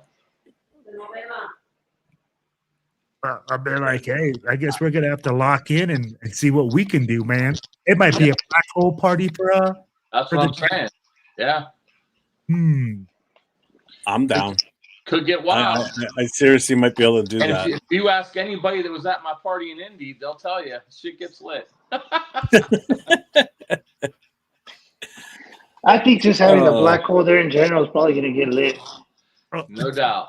So I'll say it like this, Oscar. It's different. So it's crazy to see now how the events abroad and like outside of Las Vegas are starting to get really good. I mean, like we have now people that are organizing things that are telling people where to go. Before, man, when you used to travel, it always used to be like, where are we going? Like, oh, who do you got to meet up with? Now with this show and channel and stuff, like we've been able to create so many things for people to be like, hey man, there's a centralized way of Raider Nation getting their information on where to go. What's the events that are going to be around. And we have people all over the country that are represented, like we're all presidents. So we're all, we all work together to be like, hey man, we want to throw the best event possible because there's a name or a face to the project, right? Or a face to the events. If they know that, hey, we're going to Indianapolis and Steel Valley TBH has their logo all over it, you best believe that Yo Raiders over there with his he's the president. He's involved. If TBH Central Valley has their logo all over the place, we know Oscar's involved. TBH New England, we know Jeff's involved, and all these guys have pride in what they do, and we all have pride. I talked about it earlier in our president's meeting that we are all part of that TBH shield, right? Like I look at it as a shield for TBH. We all represent. Every single president is a representative. A lot of people look at our super fans. Guys, I love our super fans. They're great people. But all these guys on this board here, and we got about 50 other presidents, we're the ones that put in the work on the back end. We're laying the concrete. We're doing all the stuff that doesn't have all the lights and glimmer. All the parties that you see locally are done by guys just like you. All the events that are done when you go abroad, like where you go away to away games, abroad, when you go to away games, are done by presidents, are done by people on this panel. So that's where I say, and I go like, man, that's the difference. That's where I enjoy being a part of TBH and being able to do things for Raider Nation. When we go out there and we're able to put these events that are fantastic, that people enjoy and people want to be a part of. And salute to you, Jeff, and salute to you, Yo Raider. I know that you guys put one on and you guys are new presidents, right? Straight, like you guys are saying, hey, and you guys put it on a hell of an event, man. People were telling me about how much fun they had in Indianapolis. I did not know that there were so many war memorials there. That's an interesting fact. Yeah. And I mean, like things like that. So I can't wait to see what you guys do next time. I mean, like I went to New England. Jeff threw a hell of a party for the season opener. Yeah, he did. And then now to hear that Indianapolis was put together and you guys threw a hell of a party, threw a hell of a like everything, an organized event. That makes me excited to go to all these new cities and to support all these local booster clubs. I just made the flyers and be awesome. Be a part of it. He did all the legwork. Hey man, every bit counts. Don't sell yourself short, brother. I can't take credit for that though. I mean that was your baby and you did a hell of a job with it. Like I texted him earlier. I said great job. I said the feedback I'm hearing was extremely positive. You gave everybody what they wanted, which was a great experience going to Indy. Game was one thing, but everybody had a good time. That's all that matters. Yeah. And I can't wait to hear about Oscar's event this week. But we're going to hear about that, and then you're going to hear like, hey man, Central Valley threw a great event because everybody's trying, man. Everybody's trying to throw out these events for Raider Nation to come out and enjoy themselves and be a part of it. Yep. And that's what's so awesome to see is all the effort that all these presidents and all these clubs are putting in that people don't see. And us being presidents, we know how much work it is. What's up, Moval? People think, oh yeah, we're just gonna be like, oh yeah, we're gonna put this flyer together and everybody's gonna show up. It don't happen like that. Nah. It's not easy. It's not easy planning something that big, you know what I mean? Even if it's just a watch party like we're doing, it still takes a lot of planning. it still takes a lot of, phone calls, messages, whatever it may be. However you get a hold of people, it's still time consuming. You know what I mean? It's a lot of going back and forth with people, with either with vendors or whatever, whoever you're reaching out to. It takes a lot of time. You know what I mean? Obviously, getting the flyer done. Thank God we have somebody that does that for us. And this person is really good at it. You know, they'll send us like an unfinished version of it. Like, oh, what do you guys think? Do you guys like it like this? Shall we change this? Shall we change that? Or how do you want us to put this? And it's just like, when I knew this watch party was going to happen, it was going to be this big. I myself personally went to go talk to the person that does the flyers, and I said, "Look, this is how many people I have coming up as super fans. It's going to have to be like a 2-page flyer where we can fit everybody. On one flyer, I want these people. On this flyer, I want these people. Obviously, Kenny, he's the main one. So I told her, I want Kenny on just one flyer with, obviously our logos. Whoever's coming out, whatever the Raider Club is coming out, we have a club from Modesto, which is 2 hours away from us, coming down and showing us love, And like I told the person, I was like, I'm giving you all the people, and I'm telling you kind of like how to do it, and you do the flyer. You know what I mean? And that's when this person was like, okay, I got you. They sent us, the 2 unedited, the drafts, and she was like, okay, what do you guys think? You know what I mean? And we're like, okay, cool. Yeah, let's switch this up, or let's move this person here and let's put that person there, And like I said, it's a lot of time consuming, even though I wasn't doing the flyer myself, but it is. I've done flyers myself where I get on my phone and I'm sitting there trying to, edit stuff and cut people off and put them on the background.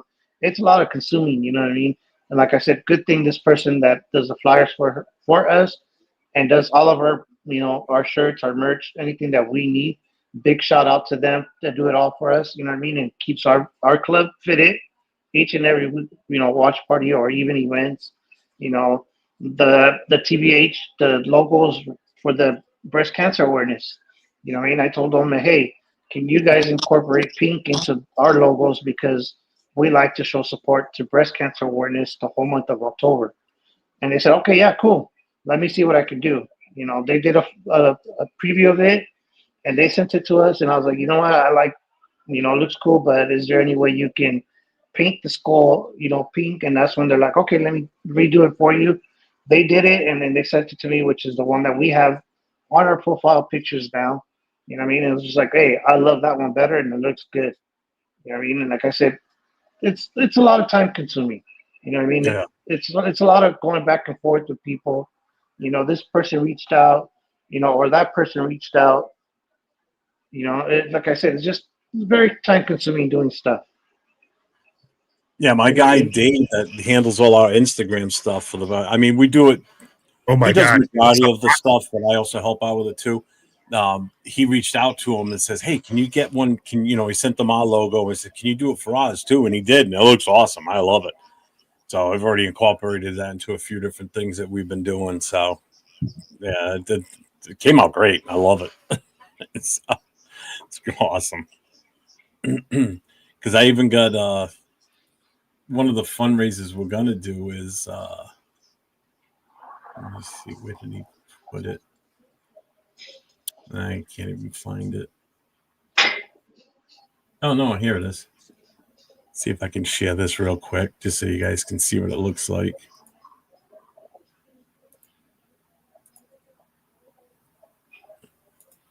And boom. That's all wood. That's 13 inches. It's a 13-inch hangable sign. It's got the holes drilled in it, so you hang it by a string. But it's a 13-inch diameter, which is basically about the same size. It's the same size as the patches, the big patch that we have on the back of our, if you put it on the back of your jacket.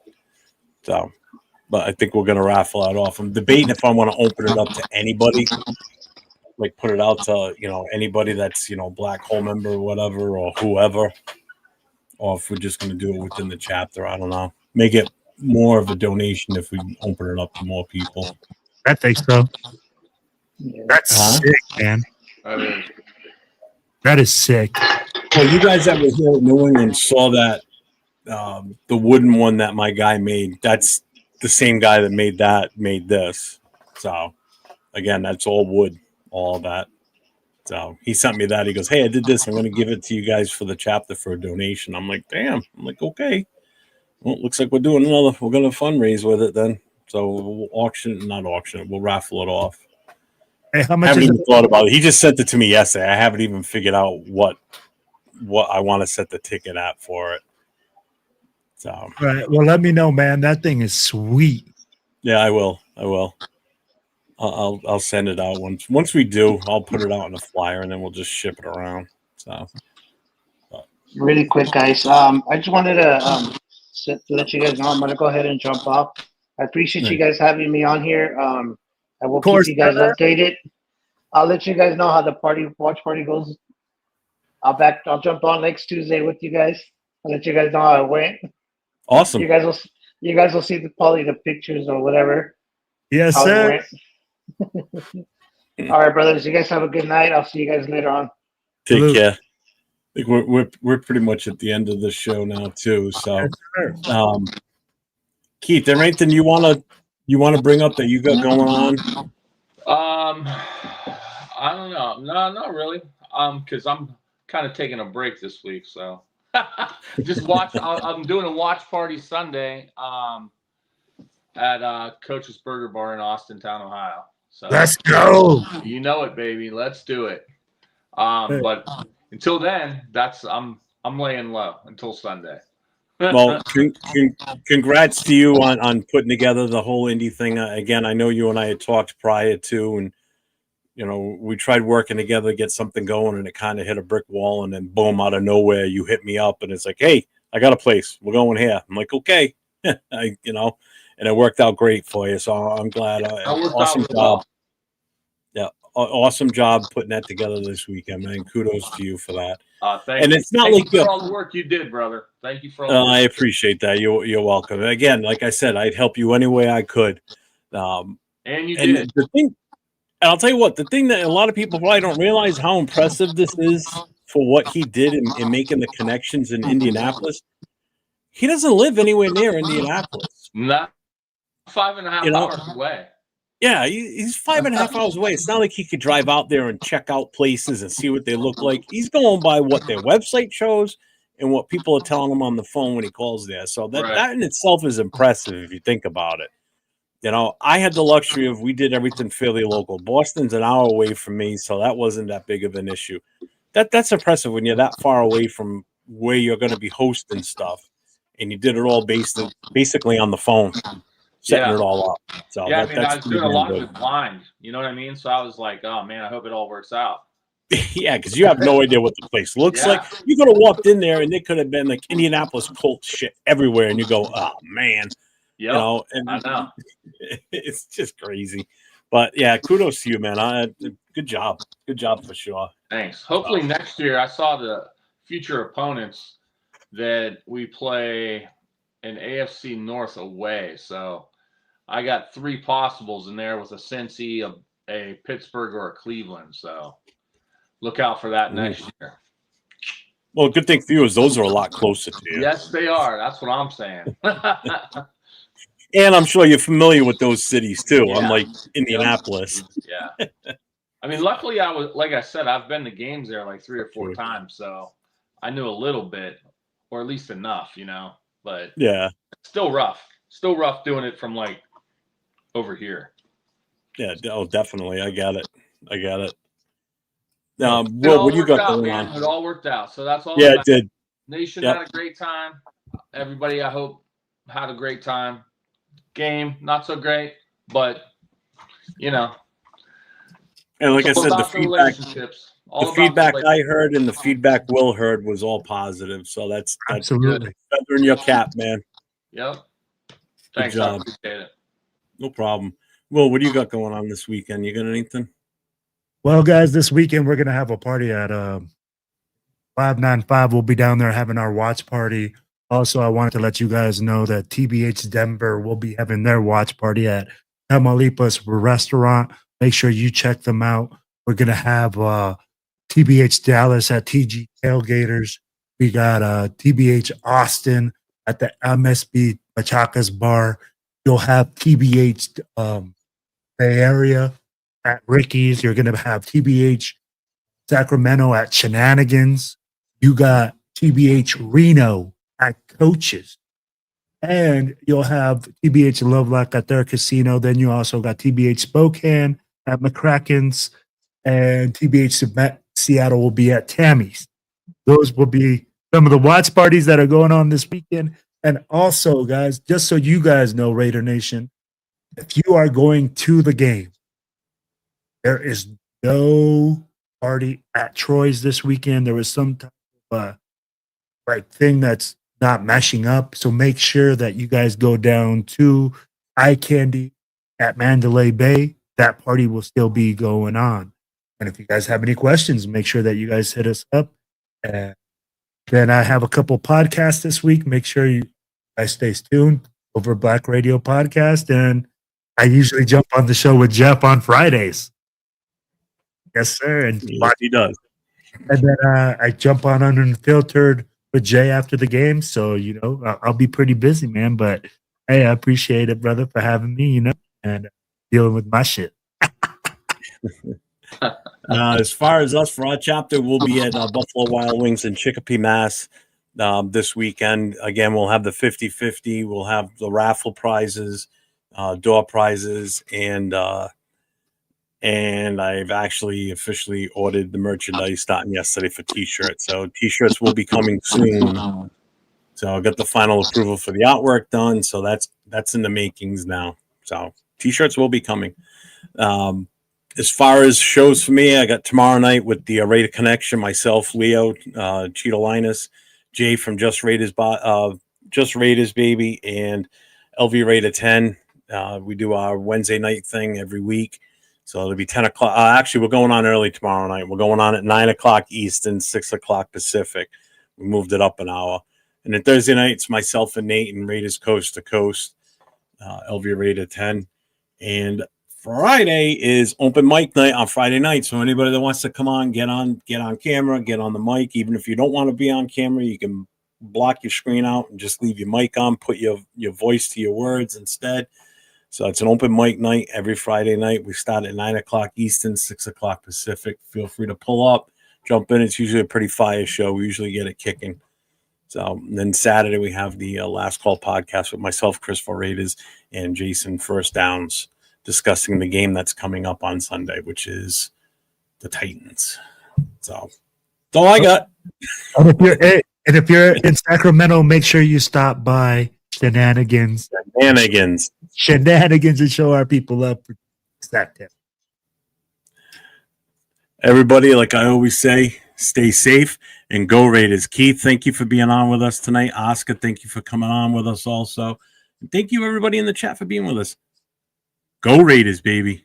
Let's go. Trees all shake and quiver and quake as he robs them of their gold.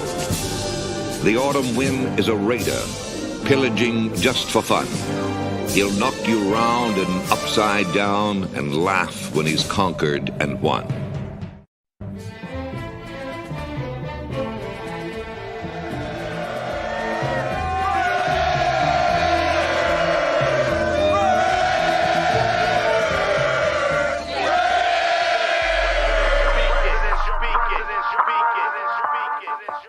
And I approve this message. Oakland Raiders, Oakland Raiders, Oakland Raiders. Just win, baby, win, baby, win, baby. We are the Oakland Raiders, Oakland Raiders, Oakland Raiders. Just win, baby, win, baby, win, baby. Don't need no invitation. We are that Raider Nation. We rock that black and silver. We make them shake and shiver. We make them reconsider. And we still committed. So if you want a piece of this, you can come and get it. Touchdown, touchdown. Let's throw a bomb on first down. Let's throw a bomb on every down. First we score, then we clown. Having fun, look around. Nobody loud as a Raider crowd. Nobody proud as a Raider crowd. NFL, how you like me now? We gon' do this open style. Nothing but action. I'm Bo Jackson, hit the hole. Run you over, goal line. Jumping over, going crazy. Lose your soul, lose your mind in the black hole. Here's the goal, Super Bowl. And everybody here, get the goal. Don't need no invitation. No.